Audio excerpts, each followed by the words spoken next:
Good to see you again. How are you? You doing okay? Yes, ma'am, I am. Okay. Well, we talked several times, but today I want to talk about something that you had written down, and I looked over, and I just wanted you to go ahead and kind of like share your thoughts on that matter with me.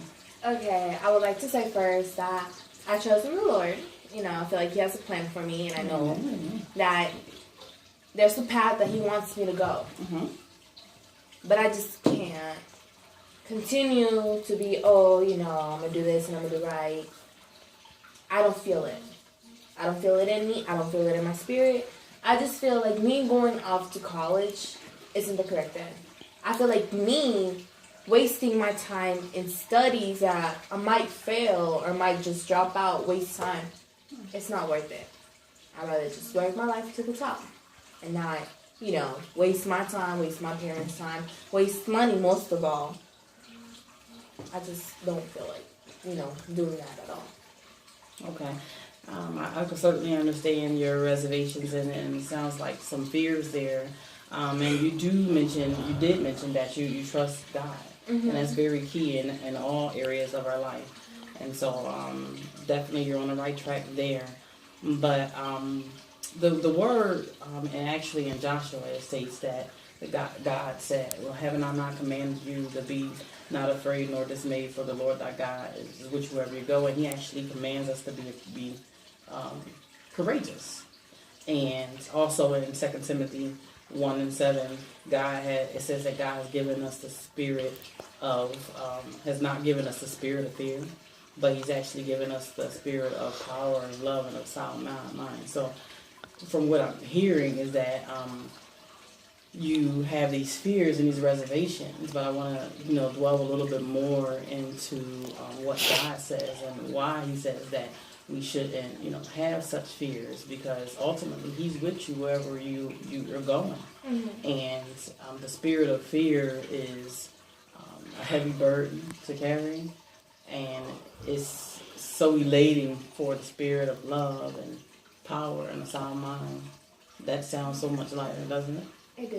Okay. But it's like, how can you not live in fear when nobody in your family went to college and actually succeed? What makes me any different from them? Okay, I understand that. Also, just based on that, we look at different, inventions, in the secular world.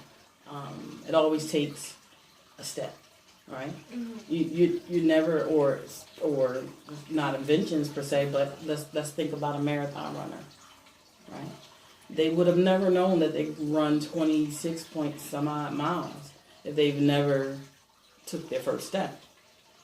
And I'm certain that in many families they were the first marathon runners, the first to go to college, the first to do things, and it set precedence for other people in their families, in their group, their friends, to say, well, hey, I can do those things as well. So God, actually speaks in his word about us being leaders. He also talks about in Deuteronomy about us being the head and not the tails, and being above and not beneath. And so with the attitude or the belief that you're presenting to me, mm-hmm. is that whatever has been presented, in your family is true for you. So whatever is true for them is true for you, regardless of what God says. But you started off by saying very adamantly, and it's just wonderful, that I trust God. So wouldn't it be important to trust what he says? Right? If he says that I'm with you, regardless of what it may look like, then he will be with you, right? Okay. So what I would like to do this week is to look, let us think back to some past situations where you thought that, hey, I can't do it. It's impossible. No one has ever done it. Let's think back to some times where you were the first. If I'm not mistaken, you've mentioned in some previous sessions that you are actually the first to graduate high school from your family, right? Correct. And that was a previous fear, correct? Yes. But God saw you through it, right? And so you had your trust in God and your faith, and that was something that you didn't fear. And so I encourage you, and we will work on this in our future sessions as well, to see how we can go about working on some of the reservations and the fears that you have, so that you can be successful and be who God deemed you to be the head and not the tail, and then be above and not beneath. That sounds good? That sounds perfect. All right. Well, thank you. And let us pray out, and let's ask the Holy Spirit for guidance as we move forward in this matter, okay? Okay. Okay.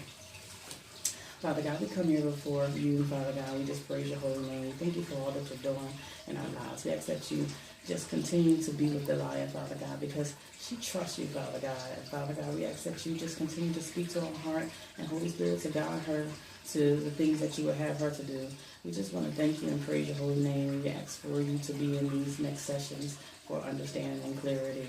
And we ask that you would just pierce her heart to let her know that you are with her and that there is nothing to fear. So we just praise your holy name, and in Jesus' name we pray. Amen. Amen. Thank you. So see you next time. Okay? Okay.